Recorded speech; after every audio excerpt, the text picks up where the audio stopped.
Good evening, everyone, and welcome to our event this evening. My name is Catherine Hall, and I'm chairing this event sponsored by the Stuart Hall Foundation in partnership with Duke University Press. We're celebrating the recent publication of Stuart Hall's Selected Writings on Marxism, edited by Gregor McLennan, and looking forward to an excellent discussion with contributions from both Gregor and three distinguished speakers. I'm a trustee of the Stuart Hall Foundation and Stuart's widow. We shared a life for 50 years. On a personal note, I could say that I witnessed at second hand the writing of all these essays, from the incessant clacking of the typewriter keys in the long nights of the 1970s to the quieter work at the computer in the later decades, a quiet frequently interrupted with despairing exclamations as to the horrors of new technology. There are many different kinds of memories associated with this body of work.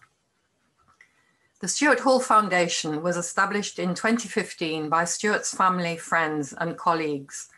It's committed to public education, addressing urgent questions of race and inequality in culture and society through talks and events, and building a growing network of Stuart Hall Foundation scholars and artists in residence. We work collaboratively to forge creative partnerships in the spirit of Stuart, thinking together and working towards a racially just and more equal future.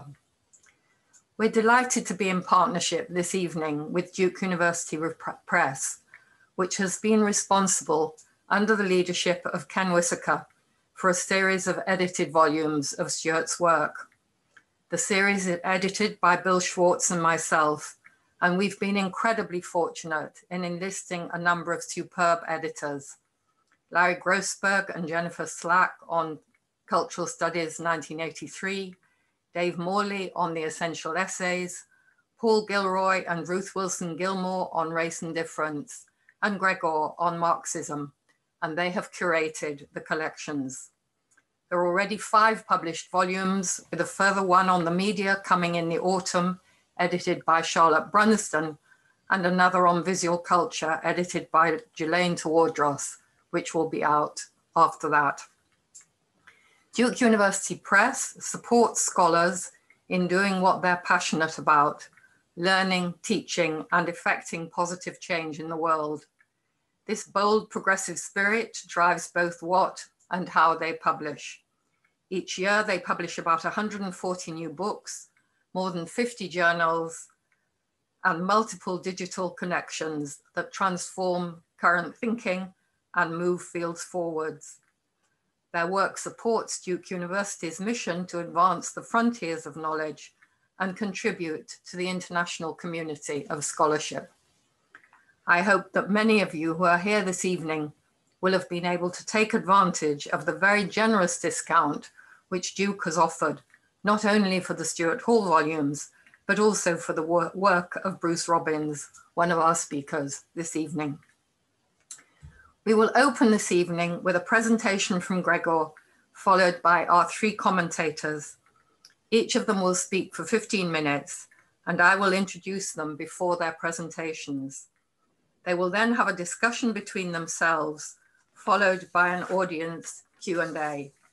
Questions from the audience will be taken using the live Q&A chat box function, which I'm sure you're all familiar with in Zoom.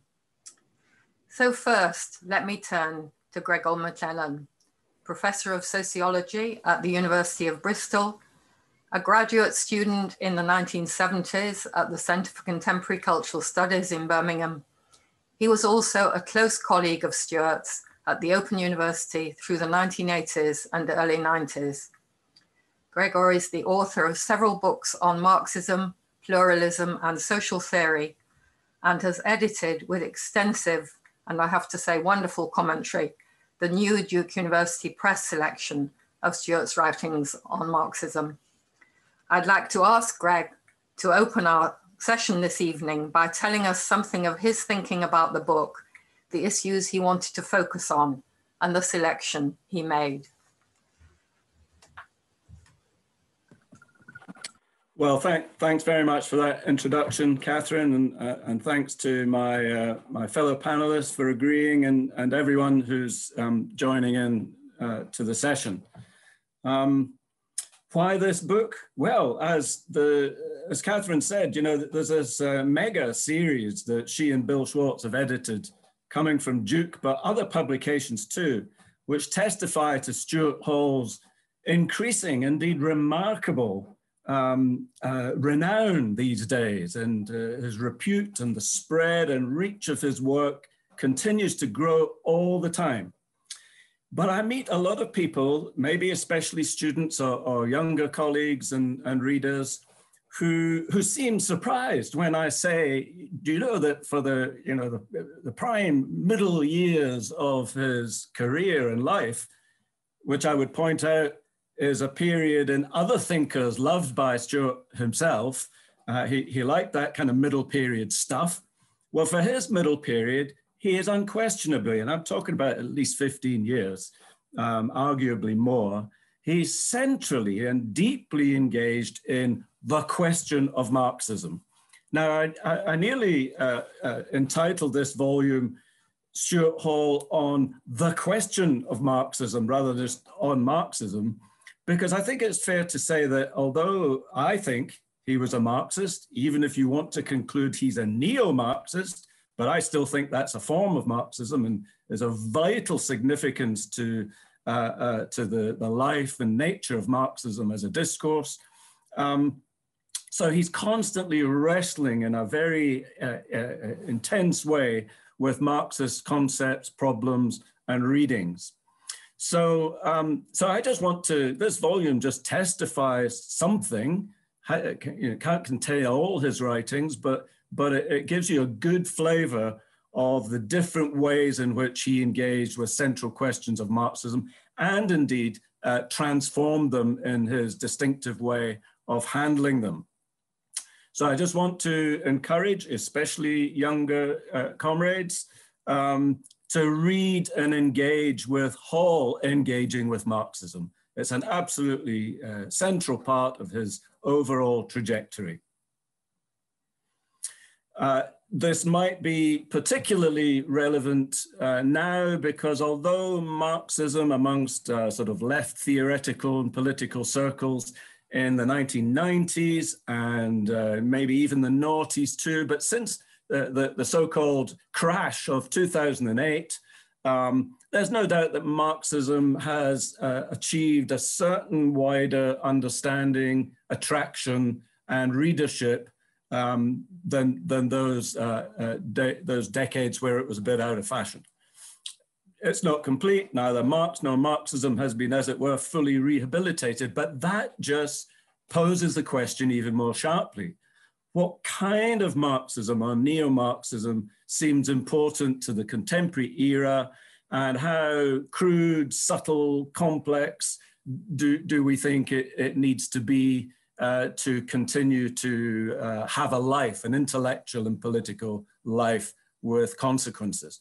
So I hope the volume poses that kind of question as well, not least because my sense of appreciation of Hall is that if you want a complex Marxism, a subtle Marxism, a kind of agonistic Marxism where nothing is taken for granted in any corner of debate, then there's no one who embodies that spirit of inquiry and engagement better than Stuart Hall. So that's the fundamental rationale for the volume. Within that, secondly, I wanted to illustrate the different ways in which Hall articulated his sense of Marxism and the type of text and context that he did that. So this basically, for those, I'm sure people haven't read the book yet, but that's reflected in the structure of the book. So that part one, the longest part, has 4 sustained theoretical readings where he's working with Marx, in Marx, for Marx, against some aspects of Marx, through 4 sustained theoretical readings. And I use the word readings, and I bring this out in the commentary too, that this is something about Stuart's method that's very important. He likes to sort of work with the grain of thinkers, even if in due course he might want to take some distance from them. And of course, Marx and people like Louis Althusser are no exceptions.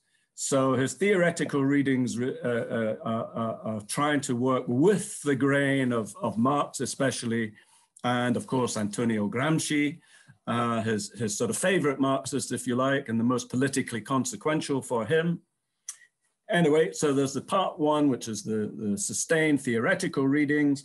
Part two is more, you might want to call it applied Marxist analysis, or maybe it's more thematic, slightly more concrete overviews of problem fields. So for instance, the excerpts I edit there are from classic Birmingham Cultural Studies Center era, Policing the Crisis, a complex, long book, and Resistance Through Rituals, a kind of canonical subcultures and youth volume, and a text from one of his many extraordinary Open University set textbook overviews on liberalism as the political discourse of modernity itself. So those are where we come down the levels of abstraction, if you like, and Stuart Hall is still taking a big sweep, but it's where I think, at least as I've edited them, I think these readings show more, in retrospect, surprisingly more committedly Marxist framing pieces of work than perhaps we even thought of at the time they were written. Then the third part gives a bit of light relief, if you like. They're shorter pieces, they're more polemical pieces, they're more engaged pieces with other thinkers in the Marxist tradition that bring out with some clarity what Hall specifically thought about theory, about questions of culture and structure and ideology. So those are engagements with E.P. Thompson, with Bob Jessup and associates, and with Nikos Poulantzas, the Greek Marxist structuralist thinker. Towards the end, I posed the question that many people who know Hall's work will want to pose, which is, hey, yeah, come on now, but surely he started to drift away from Marxism in the late 80s and certainly by the early noughties. How could he even be called a Marxist at all? Well, that's a good question, and I provide a kind of partial answer to it. But above all, I give two readings from Hall, which pinpoints two ways in which this question of departure from Marxism is posed quite sharply. One is in relation to post-coloniality and post-colonialism, and that's essential because not only is it a great essay in itself, the one I've chosen, but of course the main observational and political fact is that it was questions of post-coloniality, ethnicity, race, identity that constitutes the substance of whichever way he was moving away from Marxism, if he was indeed doing that. So I pose that question there and find it fascinatingly complex. There's some tensions in his discourse, but once again, he works through them with unrivaled astuteness and eloquence. And then the other departure from Marxism is based around a thesis he put forward in the late 90s to do with the increasing centrality of culture to both the social formation that we live in and also to our analytical categories.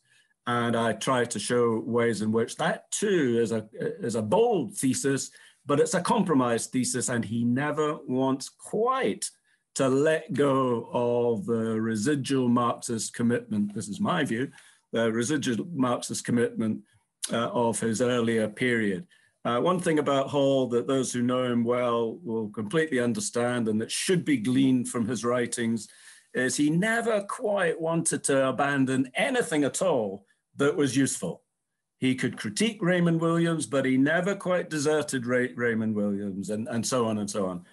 Wonderfully inclusive character and thinker. Okay, well, the third thing, I don't know how I'm doing for time, but the third thing I wanted to get across, 3 minutes to go. Okay, is actually a bit of an argument, because it seems to me that because he was such a uniquely winning, warm, charismatic personality, we tend to think that, well, the part of the greatness of Hall is just down to his personality, just what a guy. That's true, that takes us a long way down the road. But I tried to develop a notion of Hall as mediator, where I want to upgrade the notion of mediator. Mediator sounds a bit soppy, a bit of this, bit of that, let's all come together and cuddle. Well, no, we need to upgrade, because the work of synthesis, inclusivity, respecting aspects of position without endorsing positions, and transforming the problem being talked about in that very discourse of mediation is his hallmark. That is the hallmark. And it's an intellectual style, it's a modality, it's not just a kind of personal characteristic.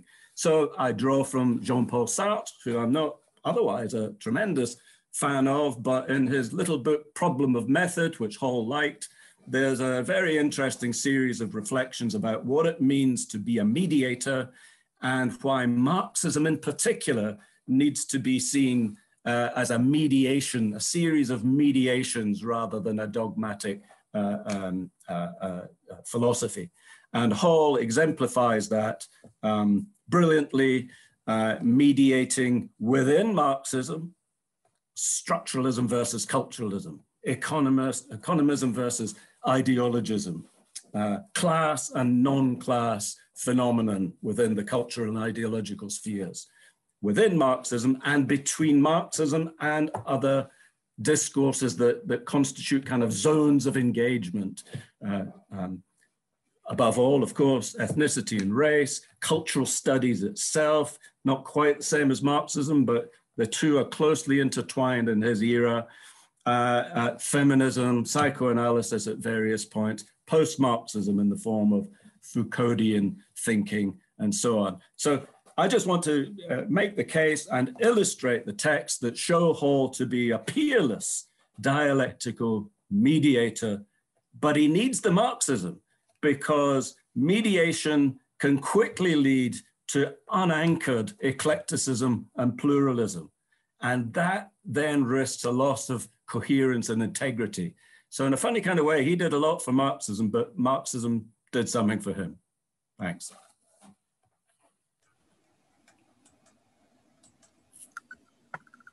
Thank you so much, Greg. That was wonderfully lucid. Marxism did indeed do a lot for him. And I completely agree with you that not only did he never abandon it as some kind of anchor, but it became increasingly important to him in the last years in the context of neoliberalism and his thinking around that. Well, we'll now turn to Bruce Robbins. We're absolutely delighted to have him here from the US. This is one of the, though actually I believe he's in the Greek mountains, which we can all be very, very envious of. One of the good things about Zoom, of course, is to be able to share in this way with people at incredible distances. So Bruce Robbins is Old Dominion Foundation Professor of the Humanities at Columbia, and he previously taught at the Universities of Geneva and Lausanne and at Rutgers. He's published extensively, and his most recent book is The Beneficiary, which he did with Duke, and Cosmopolitanisms, co-edited with Paula Horta, also came out in 2017. His other books include Perpetual War, Cosmopolitanism from the Viewpoint of Violence, Upward Mobility and the Common Good, and several others. And he's also the director of 2 documentaries, Some of My Best Friends Are Zionists, and What Kind of Jew is Shlomo Sand. So welcome, Bruce, and we look forward to hearing what you have to say.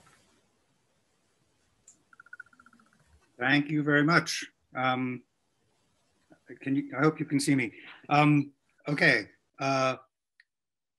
Gregor, whom I didn't know before we met, just before this this roundtable, said that he was going to be called Greg. He introduced himself as Greg, so I'm going to call him Greg and say some of the same things actually that he just said. Greg describes Stuart Hall as a mediator. Hall can best be appreciated, Greg says, as a peerless dialectical mediator. He mediated within Marxism, structuralism, culturalism, economism, ideologism, class, non-class social forces, and he mediated between Marxism and various non- and post-Marxist discourses and movements. This seems to me spot on, like all the commentary in this brilliantly edited volume. But I want to put a slightly different spin on the idea of mediation. In fact, I guess I'm going to do some of the upgrading that Greg just mentioned. I want to tug this idea of mediation gently in the direction of a concept that may seem to you played out or closer to flattery than to serious analysis. And I mean Gramsci's concept of the organic intellectual. The obvious objection to describing Stuart Hall as an organic intellectual, aside from his own repudiation of the idea, is that what Gramsci had in mind was intellectuals thrown up by the working class and helping to organize both the class's consciousness and the activities of the political party that represented it.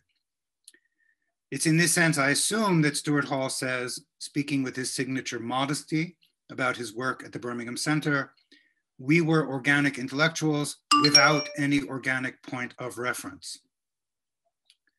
Organic point of reference meaning, I assume, class and party. The premise we would have to accept in order to make the concept of the organic intellectual work under such different circumstances is that what defines the concept, relationship with, accountability to a given political constituency, can be stretched beyond class and party so as to cover the diverse social collectivities that composed the New Left. In other words, the non- and post-Marxist discourses and movements that Greg sees Hall as mediating between. So no assumption of a shared class, no assumption of a shared party, though you might indeed have both. Mediation, in the case of the collectivities that animated these discourses and movements, was obviously a challenge. The idea of serving them as an organic intellectual is an even greater challenge.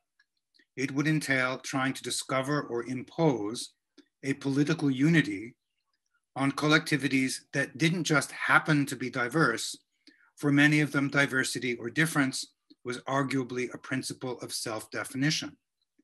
This is a bigger job than trying to bring together the so-called class fractions that were potential components of the unified working class. In the context of race, gender, and sexuality, and so on, the very idea of political unity can no longer be taken for granted. As Hall says in the post-colonial essay, wonderful essay, isn't the ubiquitous, the soul-searing lesson of our times the fact that the political binaries do not, parenthesis, do not any longer, did they ever, either stabilize the field of political antagonism in any permanent way or render it transparently intelligible. It's the challenge posed by the multiplicity of the post-60s movements. If political antagonism can't be defined in binary terms, do you still have political antagonism? My point here is not to give my blessing to the idea of Stuart Hall as the godfather of multiculturalism, but to be more precise both about the multiplicity of multiculturalism and about the Marxism, which is, after all, what we're here to discuss. On the one hand, difference was not the exclusive defining principle of the 60s movements. It was certainly not the defining principle of the anti-war movement, the anti-imperialist movement, the environmental movement. And as comes out in this collection, even the movements associated with race, gender, and sexuality were not committed in any absolutist way to identity, subjectivity, or culture, which means that when Hall expressed his impatience with those who would like to replace an economic reductionism with an exclusive or overriding concern with identity, subjectivity, or culture, as he does here, he knew he had an audience. Where was he trying to take that audience? That's the point on which the concept of the organic intellectual adds something to the concept of mediation. Mediation suggests that he might have been asking, and Greg was just very eloquent on this, asking everyone to compromise a little in the interest of peace and tranquility, asking them to listen to everyone else, asking them to play nice. That is not quite right. As Greg says, what he means by mediator corresponds more or less to what Bruno Latour means by it. It's not merely an intermediary who takes the social and its problem fields as given, let's say takes identities as given. True mediators, I quote, reconstitute the very concerns being addressed.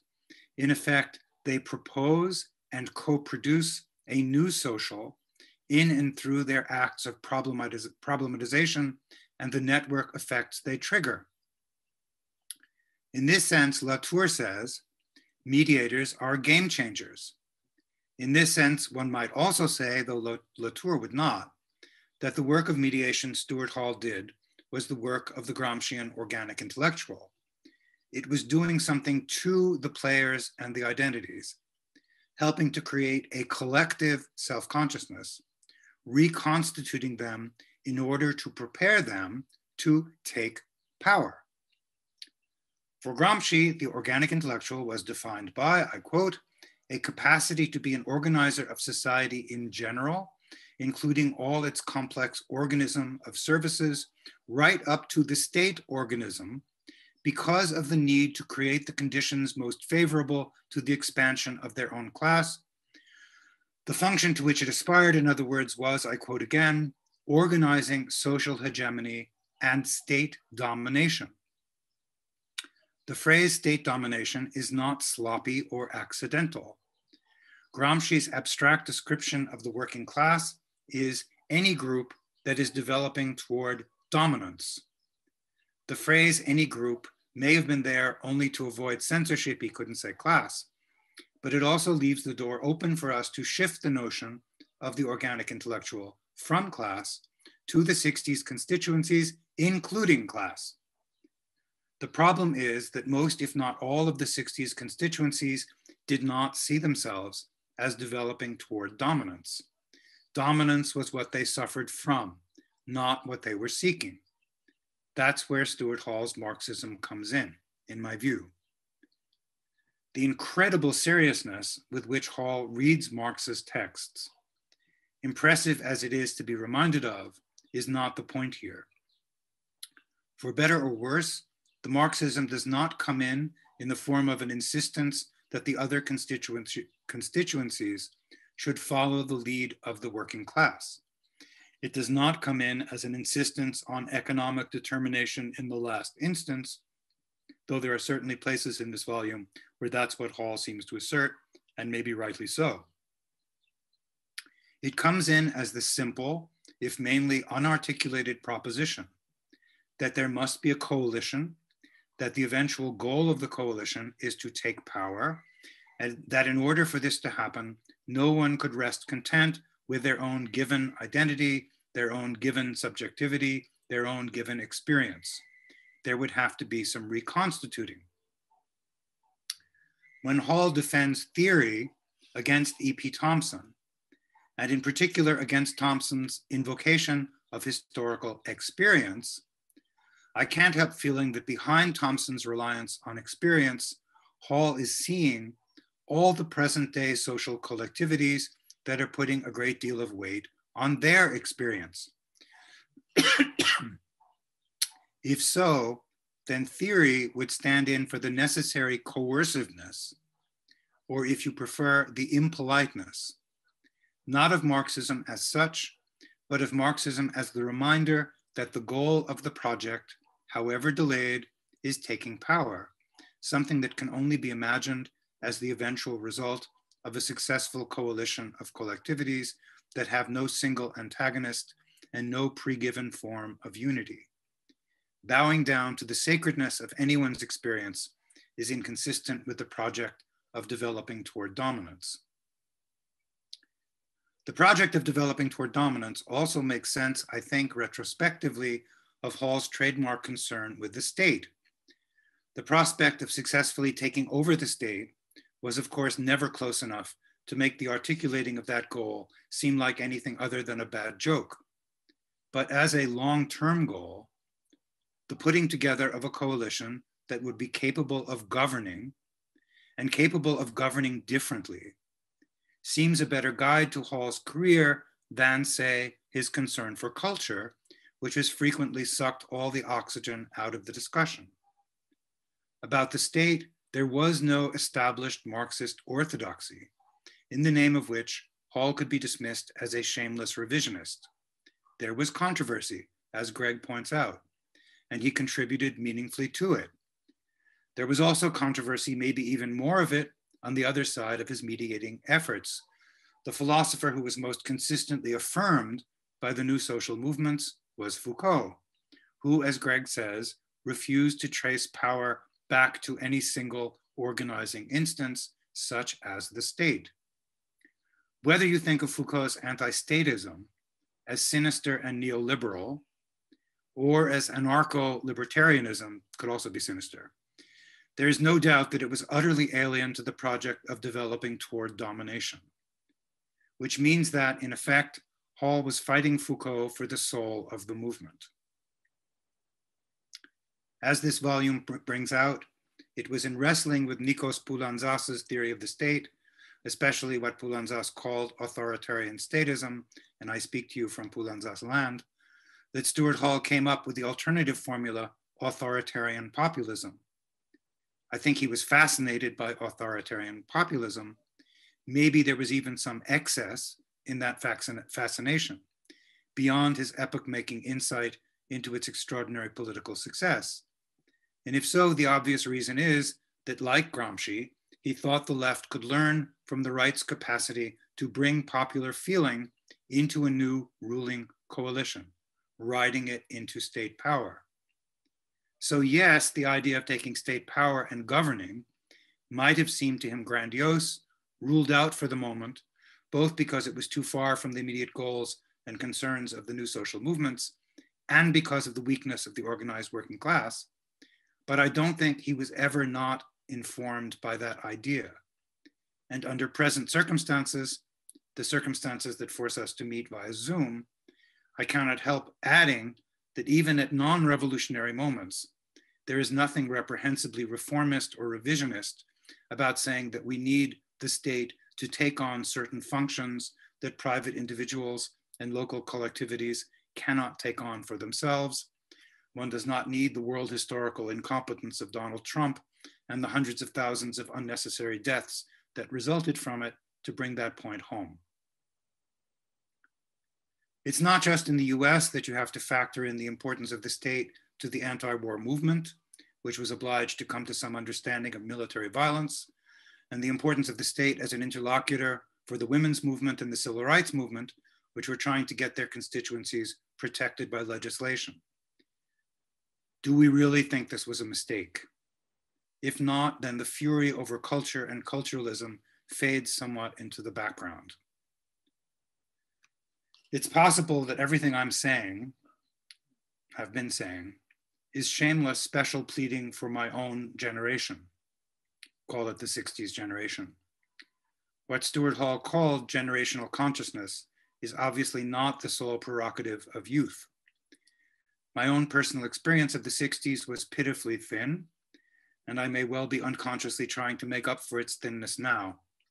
At the same time, I'm consciously trying to balance Stuart Hall's powerful and uncompromising commitment to the present conjuncture, to what could be done and had to be done here and now, with his commitment to the historical long term, which is a signature move of Marx and of Marxism.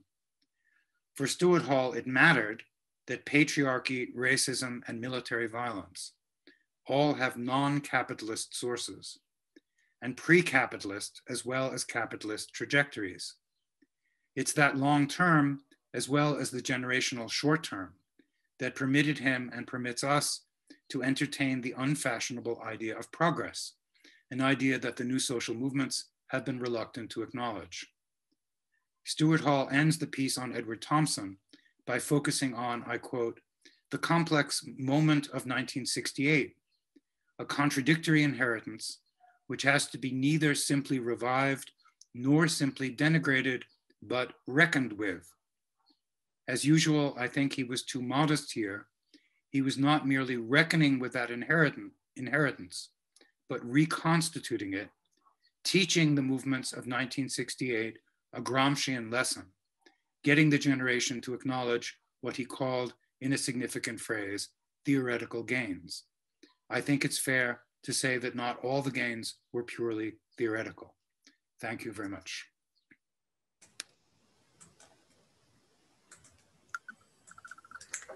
Thank you so much.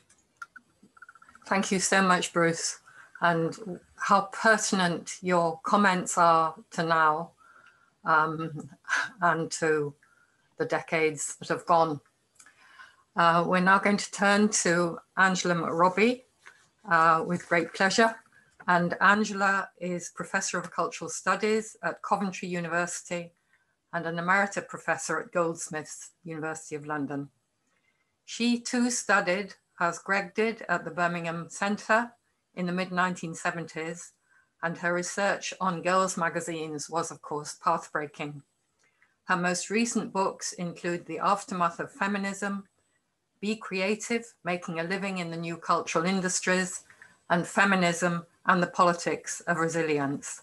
And her recent studies include Feminism and Neoliberalism, Working Lives in the Creative Economy, and the New Political Economy of the Global Fashion Industry.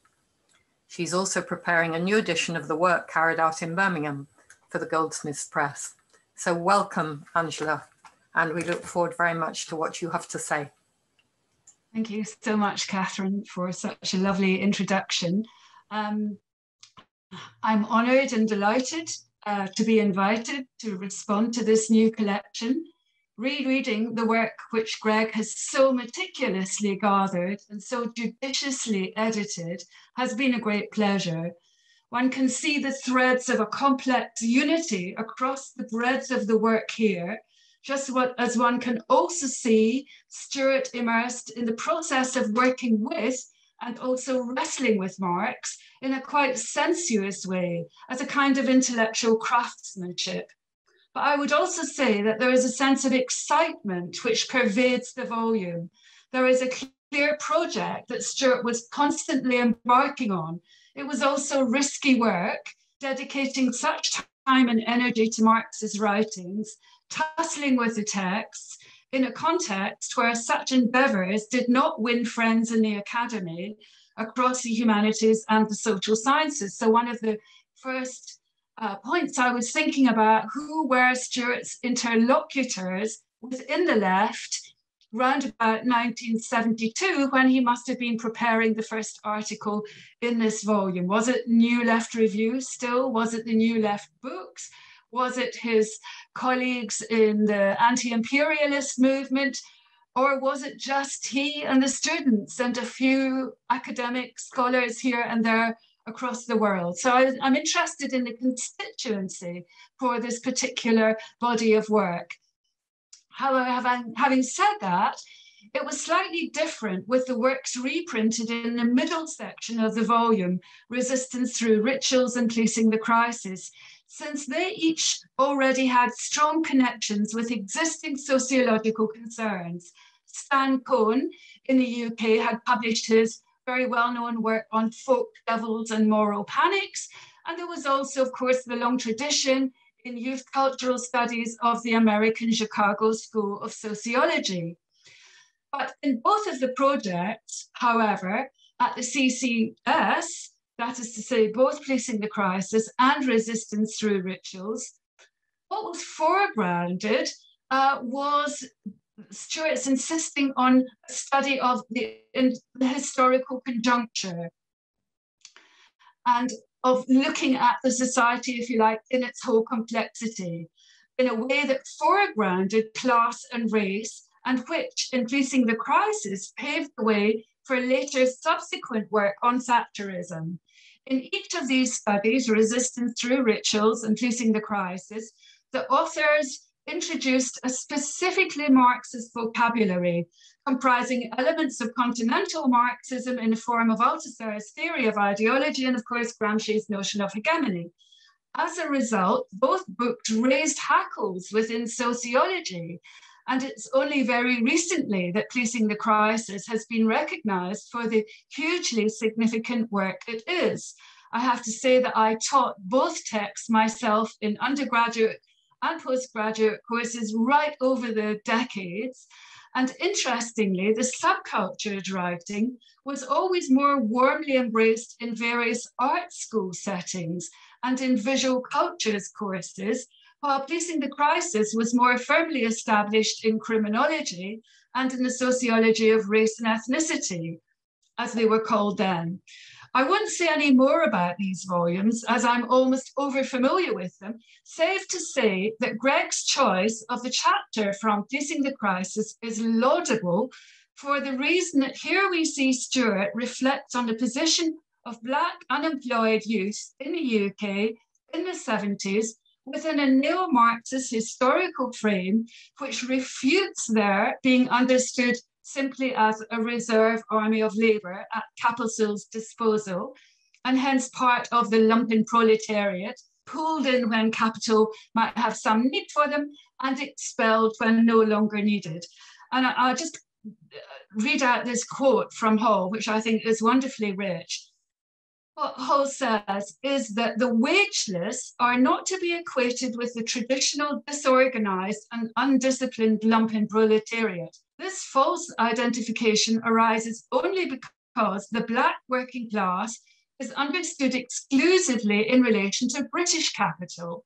But in fact, Black labour can only be adequately understood historically if it's also seen as a class which has already developed in the Caribbean vis-a-vis colonial forms of capital as a cohesive social force. In the colonial setting, wagelessness was one of its key strategies. It's not surprising that this wageless sector has reconstructed in the metropolitan colony a supporting institutional network and culture. So let me just carry on this thread. In this regard, Stuart Hall goes on, there is a confidence and boldness in the struggle against racial injustice. Hall here provides a historical gloss on the cultural politics of race and resistance. And then, in a move I find quite surprising, but also very persuasive, Hall digresses to reflect on the Race Today writing and its connection with Italian Marxism, or the Italian school, which, drawing on volume 3 of Capital, understands capital's contemporary expansiveness across so many institutions, especially in regard to reproduction, that it becomes social capital, with the, quote, transformation of the whole of society into a sort of social factory for capital. This, quote, massive concentration of capital, which is smoothed over and harmonized by the state, leads to a mass proletarianization effect and the recomposition of labor through the degradation of labor. This is incredibly interesting to me, thinking about contemporary labor markets. This is enormously suggestive, since it envisages popular alliances and forms of class and race struggles beyond the factory floor. And we could say quite a lot more about that connection with Italian Marxism and then the more recent resurgence of Italian Marxism through the writing of Negri and Hart and, of course, Maurizio Lazzarato. Maybe we can come back to that later, and their reading of Brundrisa based on the fragment on machines. So there's an interesting dialogue that Stuart is very open to. It's almost as though he's already engaging with them. Hall is quite right and prescient here in his use of Italian Marxism, suggesting that there has been a progressive integration of labour into low-skilled jobs over the last 4 decades, such that the boundaries between unemployment and semi-employment and what Hall refers to as hustling almost breaks down. But then, and Hall doesn't quite take this step, although it's implicit, and fully developed in his later writing on Thatcherism, but then all the more reason to ramp up the ideological work undertaken in the superstructures to disguise the low-skill elements and instead to decoratively rebrand and upskill such work with a constellation of aspirational and lifestyle values, especially at that point where women fulsomely enter and remain in the labour market. It used to be called pink-collar work. Back in the late 1970s, Hall is envisaging a breaking down of the boundaries between unemployment and what we have become used to as semi-employment, 0 hours contract, flexible, casual, precarious work. He uses the word proletarianization, as does also Maurizio Lazzarato many years later, which points to a potential for alliances and new forms of resistance. And there were indeed glimmers of that at that time in the 70s. For example, the alliances amongst youth cultures of the punk and reggae youth cultures of the 1980s, including Rock Against Racism and the Anti-Nazi League. At the same time, the resistances of Black youth, of course, come to be taken up, redefined and stigmatized as mugging, which of course is then a way of used to legitimize the intensification of policing and the law and order society. And these kind of double movements that Stuart is constantly thinking with and through, a kind of war of attrition through the ideological structures, and at the same time, modes and forms of alliances and possible coalitions and resistances is very distinctive. So I would say that these double movements characterize Hall's analytics of the social formation. I'm just going to say a very few words about Marx's method, and maybe my fellow panelists might not agree with me here, but I would say that often the generous, open nature of Hall's writing, sustained over the years, has the formal qualities of Stuart's writing, of a fluid, non-directive, self-questioning, even decentered, non-authorial template for future work and study. And maybe that's his gift to us and to future generations. It's a kind of écriture which has Marxism at its center, but which one feels also to be implicitly or unconsciously post-structuralism in its undertaking, with no absolute beginnings and no linear narratives and no tight conclusions. For sure, a rejection, as Greg says, of surface empiricisms, and instead a search for a theoretical modality which would, as Greg states, give depth and shape to empirical details and history. Okay, I'm now going to move on to my final points. Of course, there is much that could be said on the subject of reproduction, and reproduction becomes the key analytic through Stuart's reading of Althusser and Gramsci for the expansiveness of capitalism in and through the 20th century, and of course also into the 21st century. So there is much that we could say about reproduction and how that also overlapped with feminist debates at the time about domestic labour and wages for housework, recently returned to again through the writing of Silvia Frederica. However, by way of a conclusion today, my own response to my own rapid rereading here is to foreground the value in Hall's Marxist writing of the power of ideology and the deployment of so many ideological strands in the form of popular vernacular, which are both organized, orchestrated, assembled, and reassembled in determinate ways, and at the same time also seem to be loose and free-floating. It is the orchestration of these elements accumulating over time so that they become sedimented as common sense, which helps us to understand the popular hegemony of the right over the decades. In the book that I wrote, Aftermath of Feminism, in 2008, I very consciously adopt a kind of Holleyan conjunctural analysis, looking at the relationship between the political, the new Labour government, in a decade, precisely 1997 to 2007, and its articulations in popular culture with reference to the modality of young women and young women as being brought forward to succeed in a kind of meritocratic modernity, but on the grounds that feminism had to be repudiated. So I think I very clearly, possibly unconsciously, adopted a kind of Holleyan methodology based around the idea of a double movement of articulation between political culture and popular culture. And in my most recent book, I turned to Hall's use of the phrase, which is a wonderful phrase, and Hall took it from somewhere else and really worked with it, breaking the power of the welfare, breaking the spell of the welfare state as a key element in the Thatcher project. And then some years later, in his writing on neoliberalism, he also referred to the use of the vernacular by George Osborne, then the Chancellor of the Exchequer, to turn the tide against the welfare society by describing recipients as sleeping off a life on benefits. Hall's final writings on neoliberalism arguably extended the totality of social relations with reference to the interplay of these constitutive forces and levels. So my very final point this evening is perhaps to kind of slightly challenge Greg's use at the very end of his notes, at the end of the volume, where he refers to Stuart being reflective, slightly melancholic, and with characteristic modesty, conceding some ground and saying that perhaps within his broad project, he and others like him ought to have paid more attention to the economic.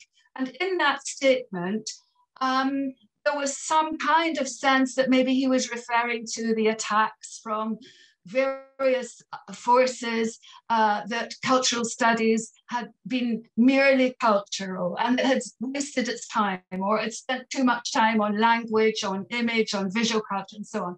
And Stuart kind of reflects and thinks, well, maybe we should have spent more time with the economic. But at the same time, and Stuart took part in the film by Isaac Julian called Capital in, I think it must have been about 2012, 2013, he absolutely takes a stand against David Harvey. And David Harvey more or less says, well, you know, we should have stuck to this particular kind of Marxism all the way along. And Stuart actually stands and opposes that in a very eloquent way. So I would stress that we might benefit also from looking at Isaac Julian's film Capital from 2012, 2013.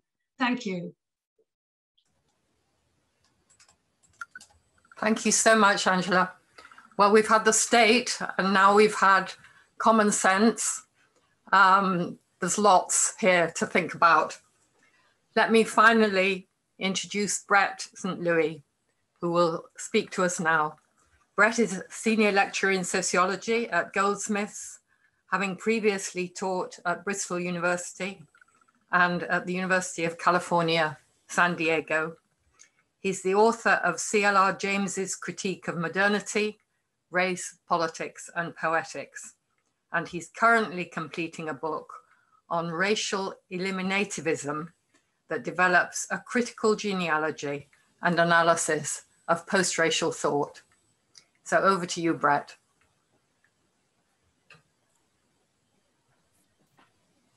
Thanks very much, Kath. I'd also like to thank the Stuart Hall Foundation for the very kind invitation to contribute towards this event. I'd also like to thank all of the attendees who are here, for your time, for your interest. We're here on Zoom yet again, and hopefully we're looking nearer to the end of these Zoom days. So thanks to everybody for your time and interest in attending. I think this is an important volume, the Selected Writings on Marxism. It's an important volume, and I hope that this event, at least in part, is going to serve as an opportunity to open up a discussion that can be continued, including within other works and projects of the Stuart Hall Foundation, as well as beyond. If I can just say a little something, first of all, about the structure of what I want to do in my 15 minutes. One of the things I want to do is to briefly sketch what I think are two of the main issues that jump out at me in relation to this project, this volume, to sketch those two main points, those two main issues, and then having done that, to offer some concluding remarks that hopefully will bring these points together and also say something about their significance to our present moment. So in terms of these 2 points, the first one is to say something about the methodology of theory. And I say the methodology of theory here in the sense of theory in its social, political, cultural, and critical formulations. So I think there's something to be said about the nuanced valences of understanding the social in its complexity that is crucial in relation to this volume. And then I want to say something about what I see as an implicit, perhaps more implicit than explicit, humanistic and ethical intervention at play within this volume.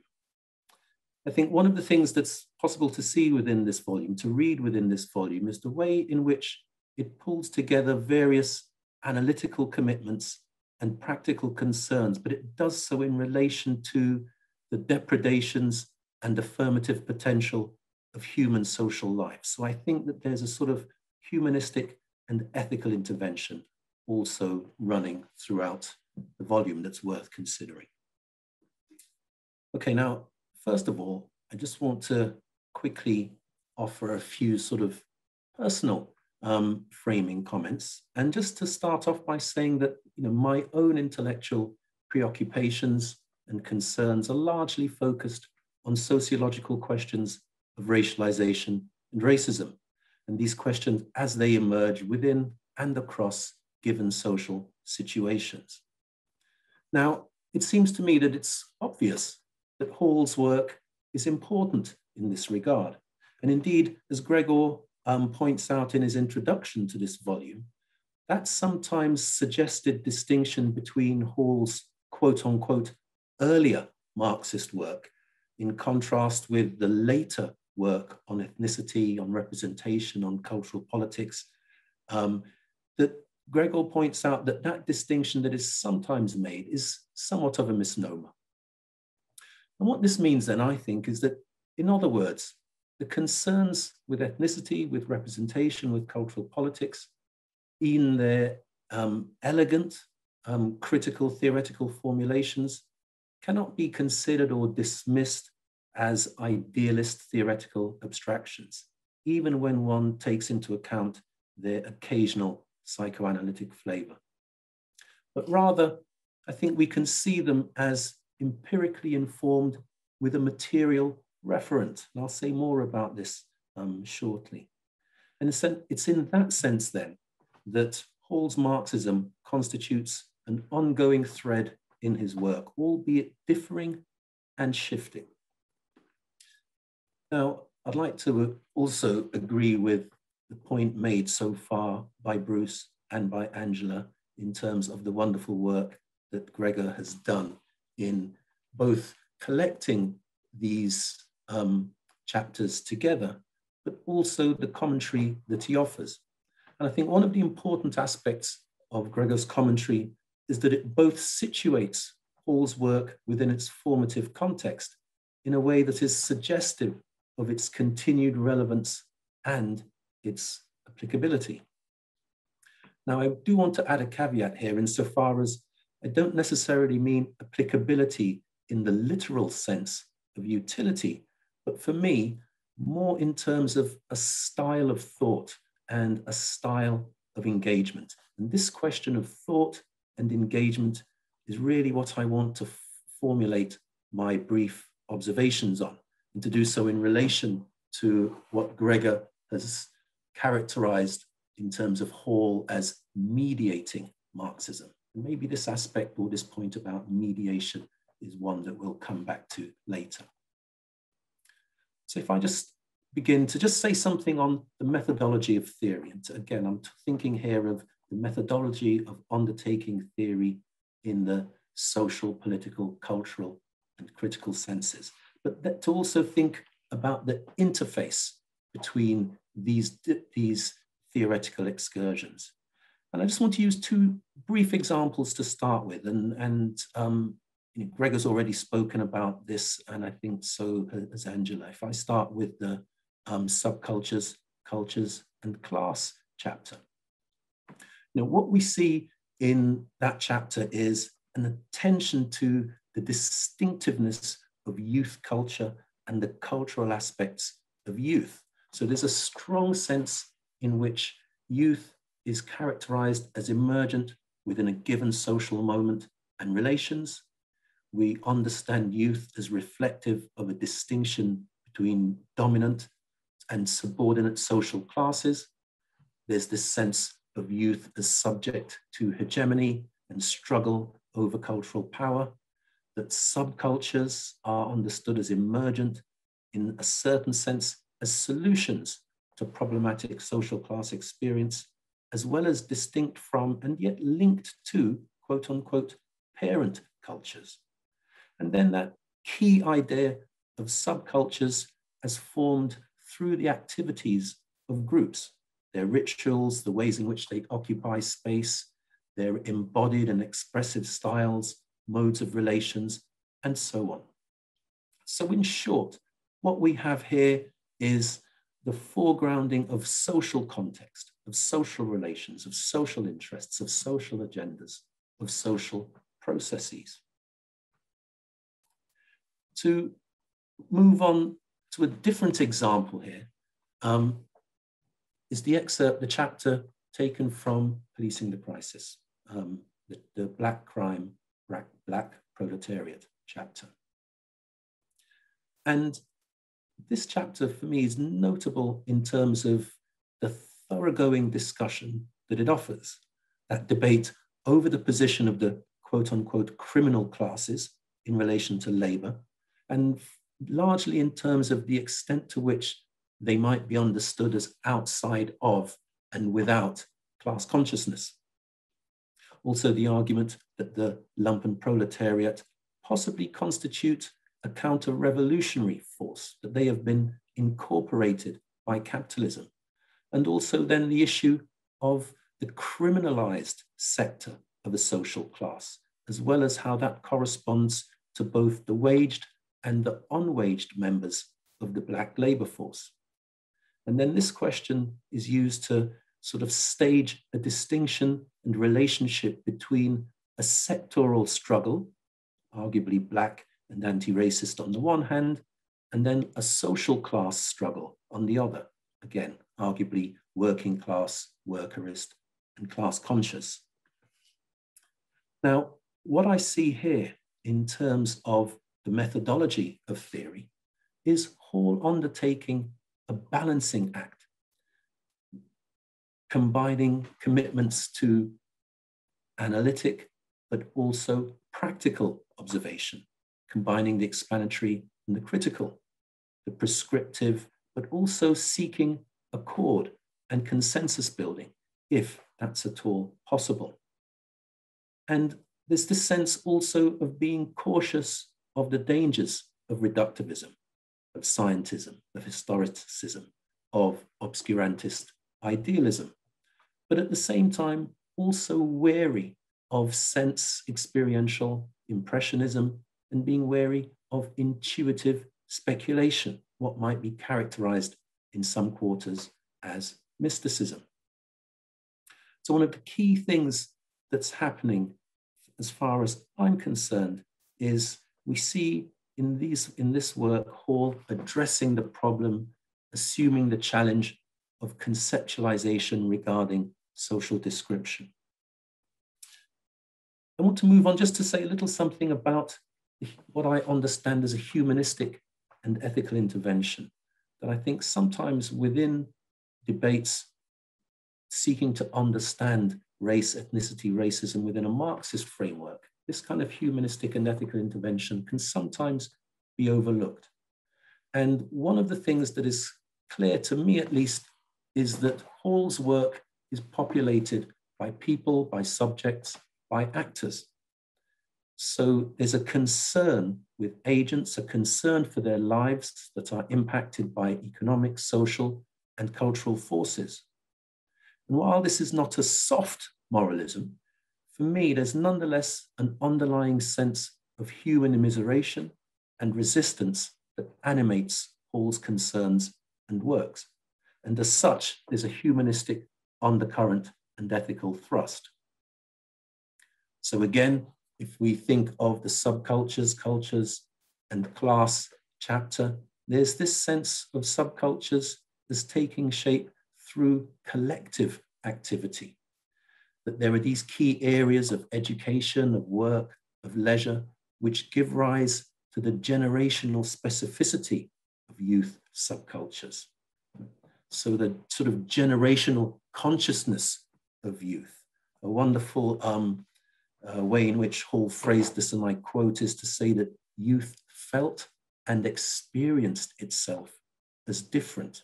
So there's this sense of, again, this humanistic undercurrent and ethical thrust. And again, within Black crime, Black proletariat, we have a rehearsal of the significance of Marx's hierarchy of labor powers, but done in relation to Black youth.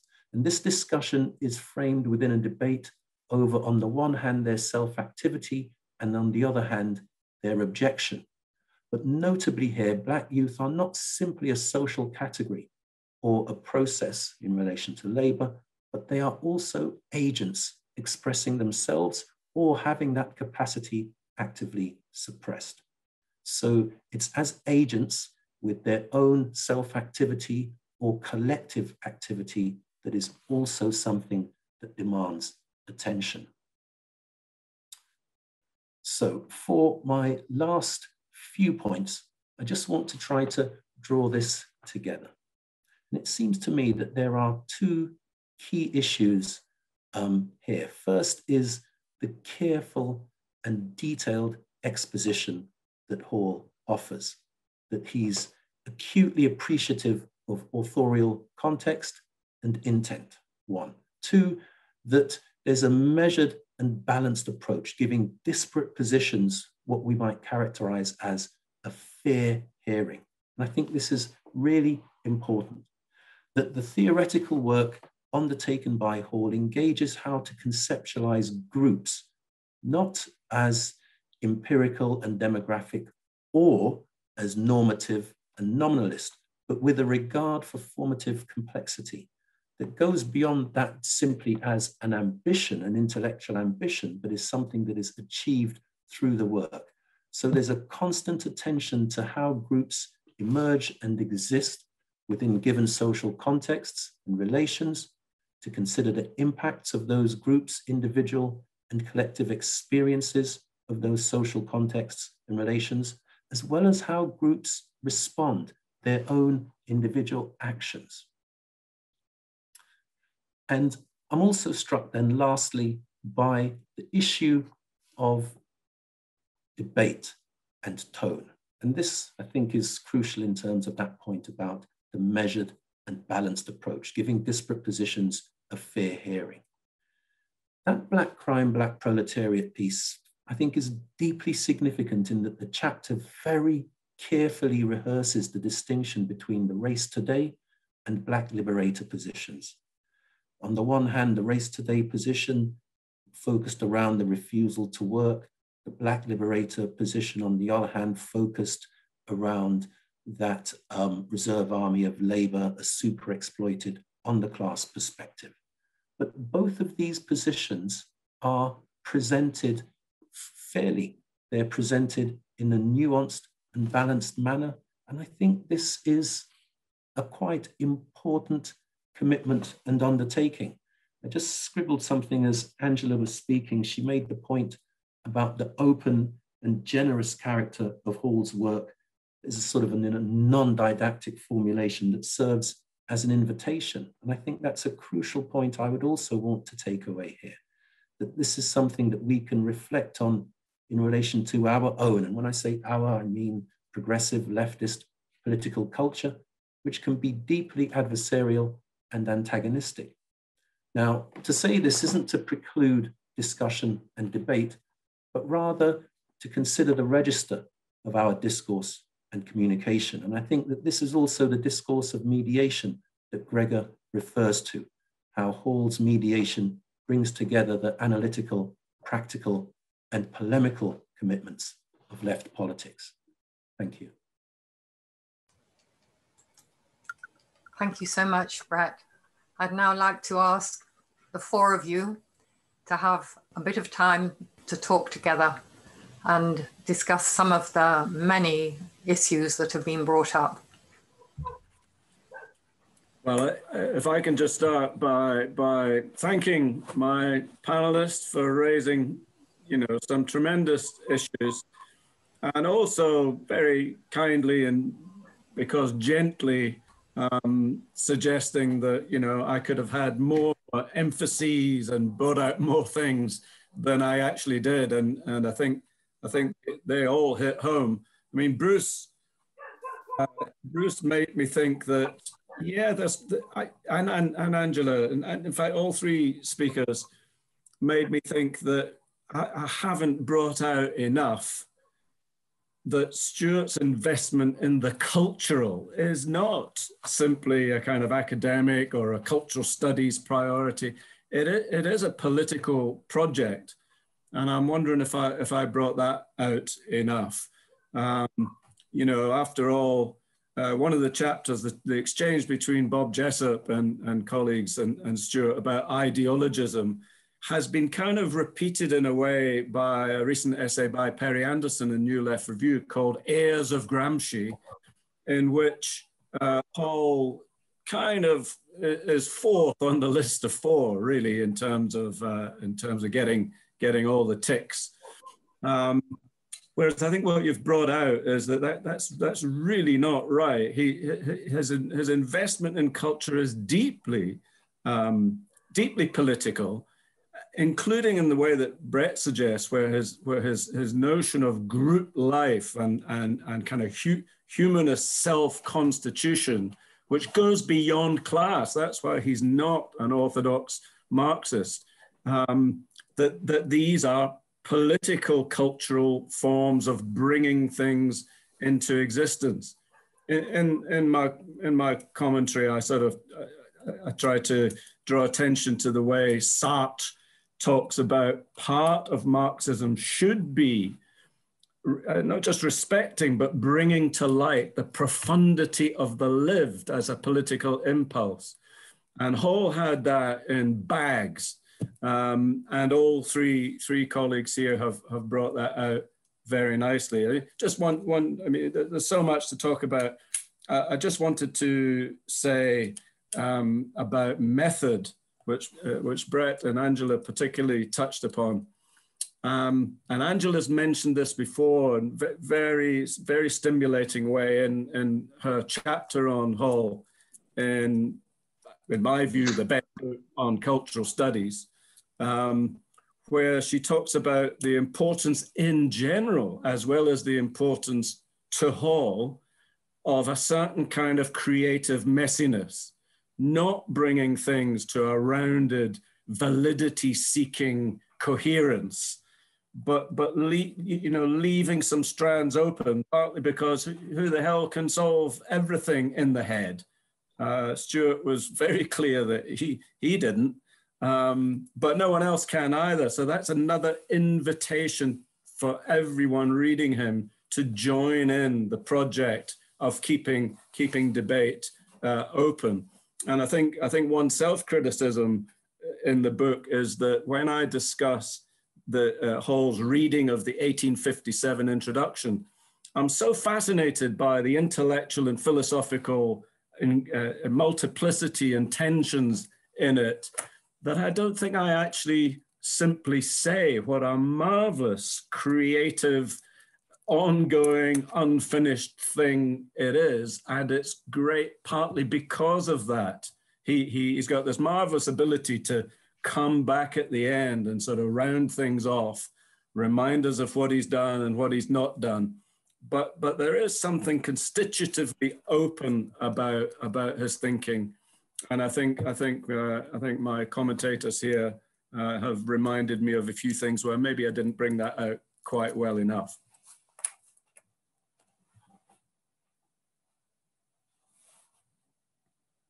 I think you should just feel free to speak, whoever wants to.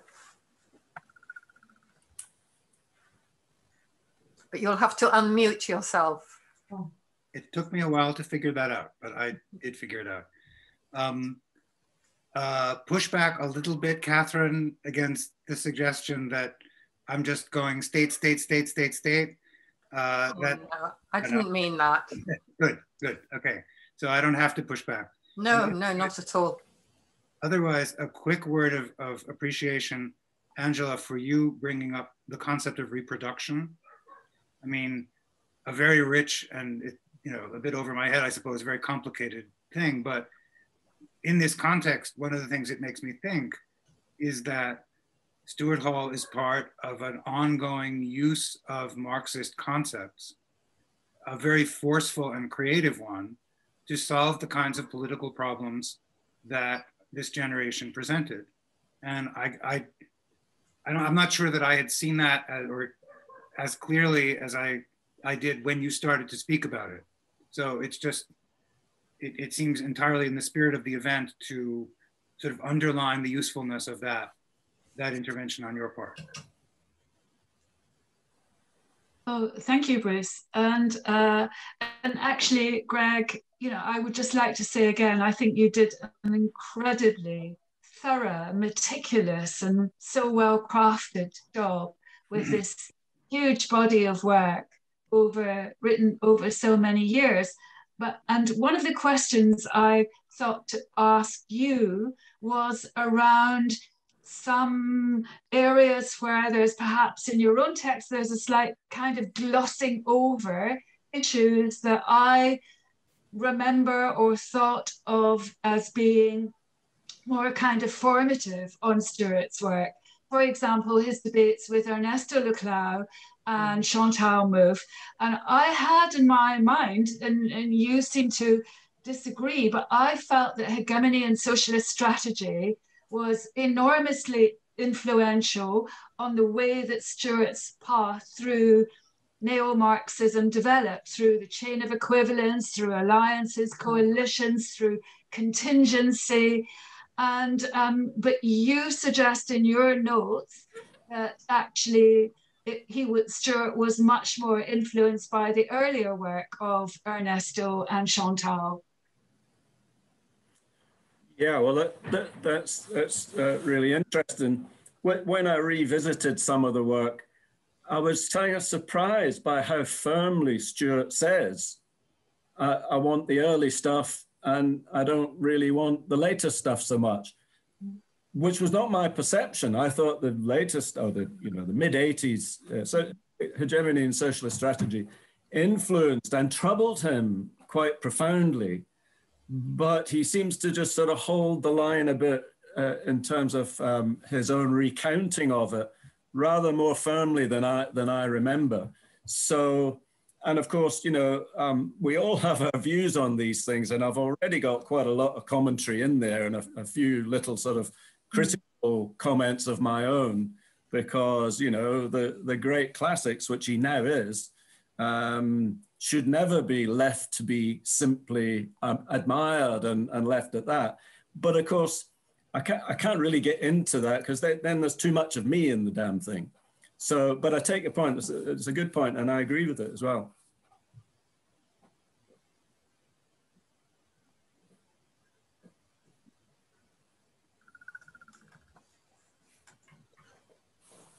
No one is asking us any questions. Or we... Well, they're not meant to until... Oh, okay. That would explain. You had 15 minutes to talk to each other. But if you've got nothing more to say to each other, that's fine. And we'll go to the questions. But I wanted to say that I think, Angela, you're right about the chain of equivalences. He really used that in his analysis of, I mean, in the Fateful Triangle, which of course is, I mean, it wasn't published till much, much, much later than the talks, but it was very important to him in his analysis of how race works. And actually, it's interesting that, you know, these things that he wrote that then are published decades later, because of course, one of the reasons why that was that he never wanted it to be complete. He never thought it was finished. He was always revising. So Greg, you know, when you say, when you went back, you found that he was clearer, but you know, on another occasion, he might not have been, and he might have said something different about the Llawn Move, because it's what you're always, all of you are talking about, the openness, the conviction that he would never have finished, that he'd never have it all right. Nobody else would have it all right either. That the whole point is to be engaged in critical dialogue, that's what's valuable, that's what's important. I only picked up the state, Bruce, because I thought it's so important to return to the question of the political project, which he never abandoned. Of course he didn't. And so the work was all about, you know, how might we ever win power, which was always something far off in the future, as it is for us now. But that has to be the question. How are coalitions going to be made? How are alliances to happen? Once you no longer have any certainty about class, how is that going to change? How is the new common sense to be secured? And I think that's the question that underpinned, well, it always underpinned what he was thinking about. Anyway, Brett, did you want to come in?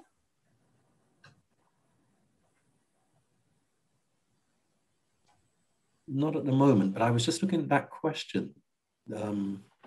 So I'm looking forward to when we address the questions. Okay, let's go to the questions. We're being encouraged to. I have to look and try and find them, which at the moment okay, I think we've got here. Okay, here is one from Sharad. On Hall's work in the 1780s, the middle period that is, did he fundamentally change his reading of Marx via Gramsci alongside his reading of race and blackness? And I ask this deliberately to think across this wonderful volume and the volume on Hall and race. Who'd like to come in on that?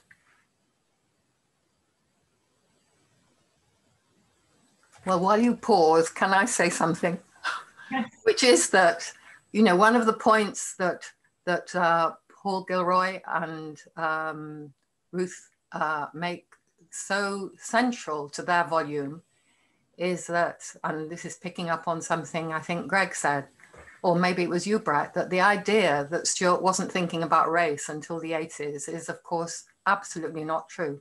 He was thinking about race from the moment he was born, when, you know, he experienced what it was to be in a colonial family and what it was to be a colonial subject in Jamaica. And that was, he wrote about it in different ways from that moment onwards. And some of the writing that hasn't appeared anywhere yet is his writing when he was in Oxford, his fiction, his poetry. A lot of it's about race. So it's there as part of what he's thinking about from the very beginning. And I think it's really important to know that and to see how the turn to questions of the particular kind of turn to questions of race and ethnicity in the 80s is, of course, in response to what was happening in Britain and the politics of race in Britain at that time. I think that's true. And the chapter that others have highlighted, taken from Policing the Crisis, Black Crime, Black Proletariat. I mean, again, retrospectively, I was bowled over by the fact that Stuart's not just, as it were, adding a dimension of Black politics to an underlying Marxist analysis. Transforming the categories themselves, as Brett brought out, in terms of, you know, wage labor, wagelessness, the politics of that. There's a lot of reasoning going on in that essay that's giving a different reading of the actual economic categories, such that it becomes much more naturally open to the politics of race and the politics of gender. Actually, there's an awful lot in it that's to do with the categories of production and reproduction. And he didn't just sort of make that up on the spot. These must have been with him a long time, and he finally finds a way of articulating all those dimensions. It's just a terrific piece in that regard. So the question's interesting from the floor there, because he didn't then make a big deal of that. He didn't then say, and by the way, don't you see what I'm doing? I'm actually transforming, extending, modifying, and in a way critiquing Marxist economic categories. Why? Well, because he's never been a polemicist for the sake of it. He's keeping all the relevant political audiences in the one space.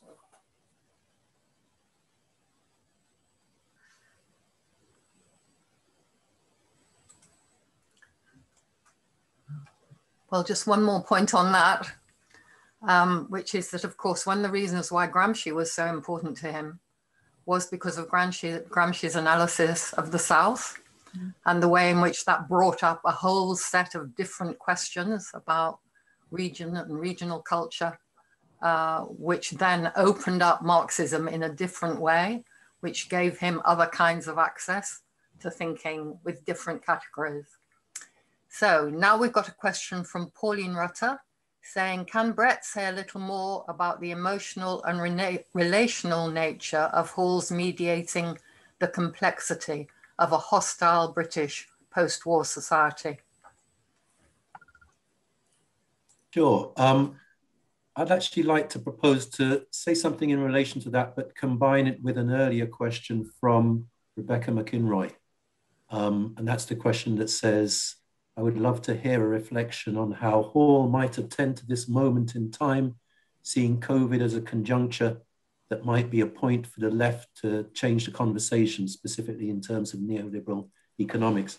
I mean, one of the things that I've been trying to think through in relation to COVID-19 is to think of it in relation to ethnicity and risk factors, and what this offers us, I think, is a useful illustrative example of some of the key interventions that are staged in this volume. One of the issues that I think is really coming out in relation to COVID-19, ethnicity and risk factors, is that we are seeing the central issue of where and how people live and work. So even though we think we're ostensibly talking about race, we are, but we're also talking about how people live, how people labor. And an important aspect of this, I think, is a report from the Runnymede Trust, Overexposed and Underprotected, a year ago. I think it was June 2020, that details the impact of COVID-19 on UK Black minority ethnic populations. And it details how they're more likely to work outside of home, to use public transport, to be in key worker roles with poor access to PPE, that they're more likely to live in overcrowded intergenerational homes, which makes it harder for them to shield, makes it harder for them to self-isolate. And so one of the things that we see here in terms of the social conceptualization of COVID-19 ethnicity and risk is how ethnicity is a key marker in relation to COVID-19 risk, but it's not a causal determinant in and of itself. But at the same time, and this is where I think it links to that second question about the emotional and relational nature, is that, you know, when we're thinking about that experience of risk, it's an experience of risk. It's a risk, it's an experience that is felt by individuals, it's felt by groups, it's felt by communities. And so we might consider these risks as embodied, but they're also multifactorial. And one of the key aspects of this, I guess it was the Public Health England report from last summer as well, I think it was June 2020, that pointed out how Black minority ethnic people reported low levels of satisfaction with healthcare and their experience with healthcare provision. And so that account of the experiential, that emotional understanding of risk is as significant, is as important as the social context within which people live and work. And I think it's the bringing together of those different kind of facets of social, individual, and collective life that also comes through in many of the sort of analytical and practical commitments that are staged within the volume.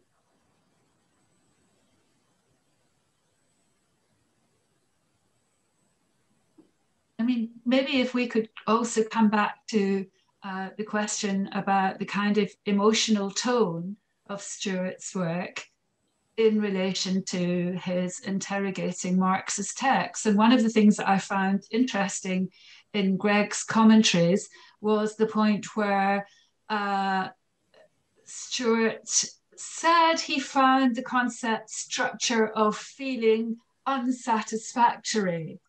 And I just wondered if we could kind of perhaps riff a little bit on that, because obviously as cultural studies has kind of re-entered the wider intellectual field, and in the light of feminist theories of affect and the attention to emotion, whether there is a kind of whether is there still an incompatibility with Stuart's take on Marxism, or whether in fact his feelings of dissatisfaction with structure of feeling was simply a sense in which he kind of wanted to make a shift.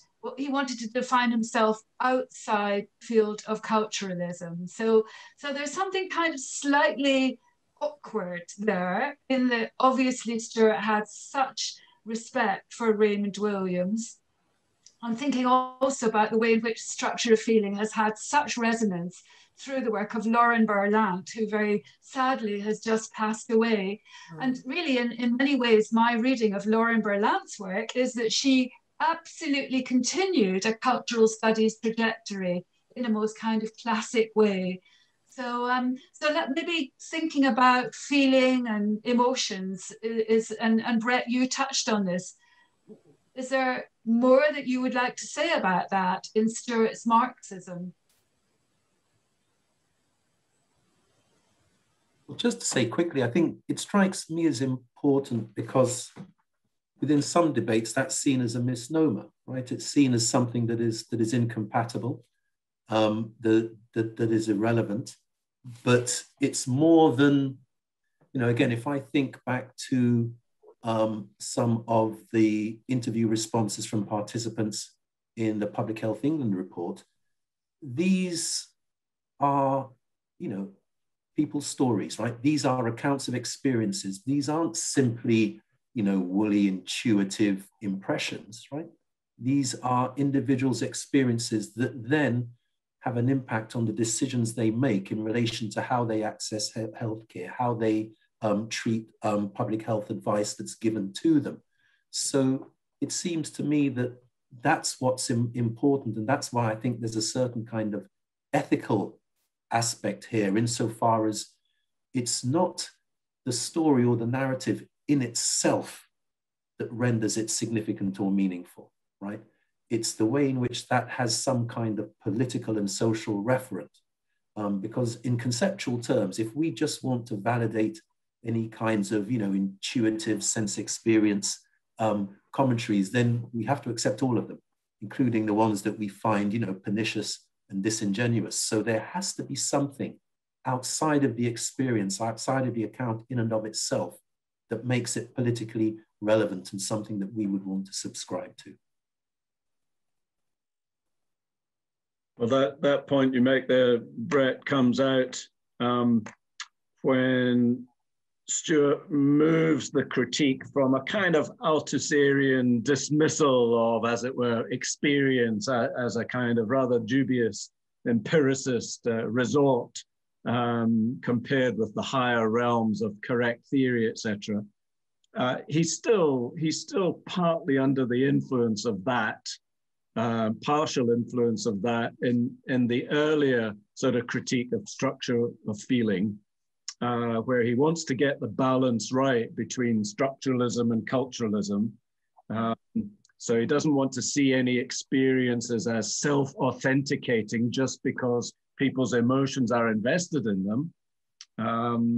But then later on, the critique of Williams takes on a slightly different turn, because if it's a holistic thing, if people are, as it were, bespeaking their worlds, where the worlds seem to have a kind of precious and perhaps even inviolable meaning-making status, then whoops, we're going to be careful about that, because there's an aspect of Williams's resort to structure of feeling that Stuart later thinks kind of validates a rather narrow, parochial, white, British or Welsh culture. So either way, you can't go all the way with affect because of the dangers of a purely self-reaffirming notion of one's identity. And yet, of course, you're entirely right, Brett. I mean, you know, his humanistic sensibility is such, and his sense of what I've called, what Sartre calls the profundity of the lived, which is itself a kind of critique of hard-nosed Marxism, because if it's not class experience, you know, what use is it? Well, he never bought into that. So he has to be sensitive to the power and the potential of transformative agency, which if it lacks an affect dimension, it goes nowhere. Fascinating, yeah. We've got a lot of questions waiting. So we have one here from Thomas Waller saying that a central aim for Marxism in the 21st century has been how to reconcile the question of ecology with the ongoing struggle for social and political emancipation. A pivotal moment in Stuart's own political education was an engagement with an environmental movement, namely the Campaign for Nuclear Disarmament. How can we use Stuart's thought for theorizing the current eco-social impasse? Quite testing. No, Catherine, it sounds like you would probably have more to say about that than any of us. No. Well, so immediately recommend a book that's coming out by Mark Harvey at the end of next month, which is on the climate emergency, and which is absolutely about the relation between the social, the ecological, the climate. So that's my contribution to that. But as to, I mean, the Campaign for Nuclear Disarmament was certainly, it was a huge commitment of Stuart's for many years. And he kept me waiting for many hours while he attended long and difficult and dialogic meetings of the committee of the Campaign for Nuclear Disarmament. And it was, I mean, it was a critical moment of politicization for many people of my generation, certainly. But that doesn't really speak to this moment. Can any of you comment on that? Well, I would suggest that we can also fruitfully reread Stuart from the viewpoint of the politics of contemporary protest and activism and the intersections and alliances that emerge across different social movements in ways that can be contingent, but that can also be expansive in just along the lines that you mentioned this book, Catherine, to be. So, you know, it seems to me actually we're living an incredibly interesting moment of new forms of struggle and of such widespread activism, and also new feminist politics all the time. For example, the new feminist politics from the Global South and the work that is wonderfully, which I think Stuart would absolutely be interested in, the kind of Argentinian answer to the extent to which the Me Too movement has emerged as very much associated with white, privileged, and wealthy young women in the entertainment industry, and they absolutely refute that and look at a different approach to femicide, to violence, to debt, to neoliberalism. So, you know, we're all the time being really impressed upon and learning from diversity and difference from across the globe. And obviously the climate movement is one of the best examples of that. If I can just say something really quickly on that. You know, it seems to me that the environmental question is a really good one to raise at this point, because it's the point that all the movements feel that they have to be committed to. And this is a moment, I think, in which different movements are exploring their sense of commitment to other movements. I have been very moved because of my own commitments in the States when Black Lives Matter came out very, very strongly in favor of Palestinians. I thought, okay, I don't think that ever would have happened in the same way before, but in a sense, it's a very Stuart Hall moment, right? Because the movements are communicating with each other and passionately so, in a way that I think he must be looking down from the heaven we don't believe in and smiling upon, you know? I think something to hang on to is, you know, if Hall had a complex Marxism back in the 70s, then it would bound to have been even more super complex today, when what we've called the sort of zones of mediation between Marxism and non-Marxism, different angles of politically important things, have become compounded. But I'm sure that one of his underlying very simple messages is, in some way or another, these things are all connected, and we should never give up the integrative pluralism of political thinking.